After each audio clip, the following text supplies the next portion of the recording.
Good morning students. Important terms के बारे में कल आपको मैंने बताया था कि हमें जो है रिफ्लेक्शन, रिफ्रैक्शन एंड एब्जॉर्प्शन को पढ़ने से पहले इस चैप्टर के कुछ इम्पॉर्टेंट टर्म्स को समझना ज़रूरी है, अदरवाइज़ हमें ये चैप्टर बिल्कुल भी क्लियर नहीं होगा। जिसमें पहला आपका हेडिंग है रे ऑफ लाइट। तो समझ लीजिए रे ऑफ लाइट क्या होता है। A line drawn in the direction of propagation of light is called a ray of light। यहाँ पर आपको दिख रहा होगा कि एक स्ट्रेट लाइन है। तो अगर लाइट कहीं से लाइट की किरणें निकल रही हैं तो अगर वो सिंगल है, एक इमेजिनरी लाइन होती है जिससे हम शो करते हैं कि किसी सोर्स से रे ऑफ लाइट जो है वो इमिट हो रहा है। तो अगर सिंगल लाइन है देन ये इमेजिनरी जो सिंगल लाइन है वो रे ऑफ लाइट को रिप्रेजेंट करेगा। नेक्स्ट आपकी हेडिंग है beam of light. A group of rays of light emitted by a source of light is called a beam of light. तो आप यहाँ पे क्लियर कर सकते हैं, यहाँ लिखा है ग्रुप। इट मीन्स ग्रुप है किसका? रे ऑफ लाइट का। और रे ऑफ लाइट आपने इससे पहले पढ़ा कि जो भी इमेजिनरी एक सिंगल स्टेट ऑफ लाइन है वो रे ऑफ लाइट कहला रही है। और अगर इसी रे ऑफ लाइट का हम ग्रुप बना लेते हैं, क्लस्टर बना लेते हैं, तो अगर ये ग्रुप में या क्लस्टर में, समूह में किसी लाइट के सोर्स से इमिट हो रहा है तो यहाँ पर हम इसे रे ऑफ लाइट ना कहकर कहेंगे क्या? Beam of light. क्लियर हो गया होगा आप लोगों को। बच्चों ये 3 टाइप्स के होते हैं। बीम ऑफ लाइट के 3 टाइप्स हैं। First one parallel beam of light, second one divergent beam of light and third one convergent beam of light. तीनों आपको हम वन बाय वन क्लियर करेंगे। सबसे पहले पैरेलल बीम ऑफ लाइट। तो बच्चों पैरेलल बीम ऑफ लाइट होता क्या है? A group of light rays parallel to each other. आप यहाँ पर देख भी रहे होंगे फिगर में कि यहाँ पर सिंगल रे ऑफ लाइट अगर होती तो इसको सिर्फ रे ऑफ लाइट कहते हैं, लेकिन ये तो ग्रुप है because it is a beam of light. तो बीम ऑफ लाइट है इसलिए अगर इसका ग्रुप जो है उस लाइट रे का वो पैरेलली इमिट हो रहा है किसी सोर्स ऑफ लाइट से, पैरेलल एक रे ऑफ लाइट जो है वो दूसरे रे ऑफ लाइट के क्या है? पैरेलल है। और चूंकि ये 2 से ज़्यादा है रे ऑफ लाइट तो इसे हम क्या कह रहे हैं? Beam of light. और पैरेलल है इसलिए parallel beam of light. I hope you will clear. Next है आपका डाइवर्जेंट बीम ऑफ लाइट। तो डाइवर्जेंट बीम ऑफ लाइट क्या होता है? अ ग्रुप ऑफ लाइट रे spreading out from a source of light. फिर से बता दूं, अ ग्रुप ऑफ लाइट रे spreading out from a source of light is called divergent beam of light. It means बच्चों आप यहाँ देख रहे होंगे इसमें दिखाया गया है कि कोई एक सोर्स है, कोई एक सोर्स होगा और उस सोर्स से अगर रे ऑफ लाइट जो है या बीम ऑफ लाइट कहेंगे, rays of light, group of rays of light और बीम ऑफ लाइट सिमिलर हैं, या तो ग्रुप कह ले रेज ऑफ लाइट का या हम सीधे कहते हैं बीम ऑफ लाइट।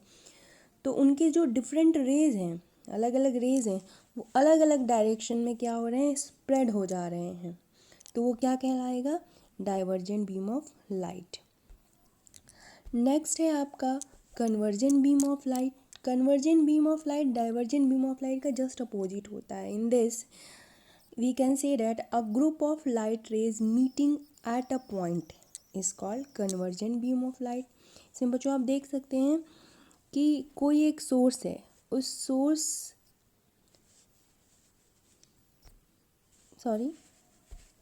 इसमें आप देख सकते हैं कि कोई एक सोर्स है आपके एक से ज़्यादा और वहाँ से अलग अलग सोर्स से लाइट आ रहे हैं और किसी एक पॉइंट पर मिल रहे हैं। ठीक, अलग अलग सोर्स से लाइट रेस जो हैं वो आ रहे हैं और वो किसी एक सिंगल पॉइंट पर मिल रहे हैं। तो इस तरीके का क्या कहलाएगा? Beam, convergent beam of light. Divergent beam का जस्ट अपोजिट है, क्लियर रखिएगा इसे आप लोग। डाइवर्जेंट बीम में एक सोर्स से लाइट आती है और डिफरेंट डायरेक्शंस में जो है वो स्प्रेड हो जाता है, जबकि कन्वर्जेंट बीम ऑफ लाइट में डिफरेंट सोर्सेज से लाइट रेज आ रहे हैं एंड किसी एक पर्टिकुलर पॉइंट पर क्या होते हैं, मीट करते हैं, मिल जाते हैं। तो ये होता है आपका convergent beam of light. Next point है आपका रियल इमेज। 7th क्लास में आपने इसे पढ़ा होगा, 8th क्लास में भी पढ़ा होगा अगर आपको याद हो, और थोड़ा बहुत 6 में भी, फिर भी मैं क्लियर कर दूँ। थर्ड हेडिंग है हमारे real image. It is a kind of image which is formed by a actual intersection of light rays after reflection और refraction। It means बच्चों, अगर जो इमेज होगी वो ऑन द स्क्रीन फॉर्म होगी या in front of the screen form होगी, चाहे वो आफ्टर रिफ्लेक्शन हो चाहे रिफ्रैक्शन, तो उस तरीके की इमेज क्या कहलाती है, रियल इमेज, जिसमें इमेज हमेशा ऑन द स्क्रीन या in front of the screen he form होती है। नेक्स्ट आपका है वर्चुअल इमेज।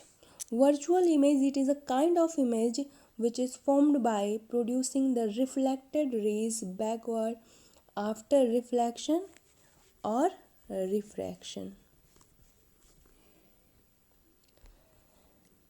देन इसको भी क्लियर कर लीजिए। रियल इमेज में तो हमने कहा कि इमेज जो होगी वो या तो स्क्रीन पे बनेगी या स्क्रीन के सामने बनेगी, लेकिन वर्चुअल इमेज में क्या होता है कि इमेज हमेशा बिहाइंड द स्क्रीन बनती है। It means it is not on the screen.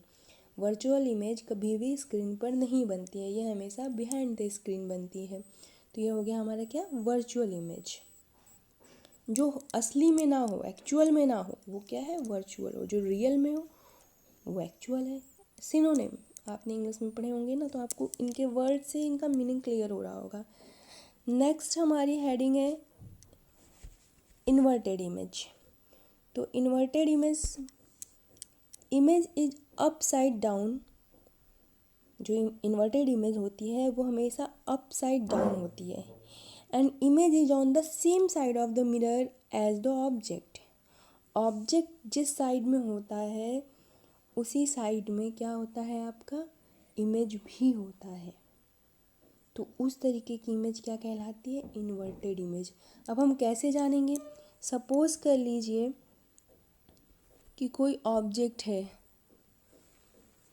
वो इस तरीके से दिख रहा है, तो आफ्टर रिफ्लेक्शन और रिफ्रैक्शन वो इस तरीके से दिखेगा। इसी को हम कह रहे हैं अपसाइड डाउन। एग्जाम्पल के लिए, when you see your full reflection in a mirror, your image is standing straight and not upside down, but it is laterally inverted। it means laterally inverted। laterally inverted मतलब होता है कि left का right और right का left हो जाना। 6 में आपने पढ़ा होगा। तो इसमें भी क्या हो रहा है, इसमें भी चेंज हो रहा है, इंटरचेंज हो रहे हैं direction.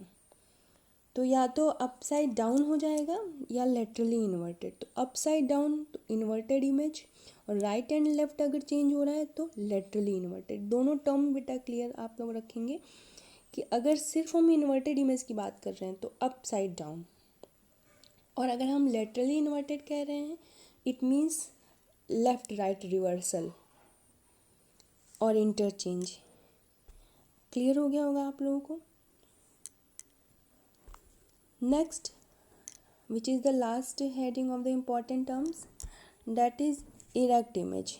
An erect image is formed when both rays intersect each other at a certain point।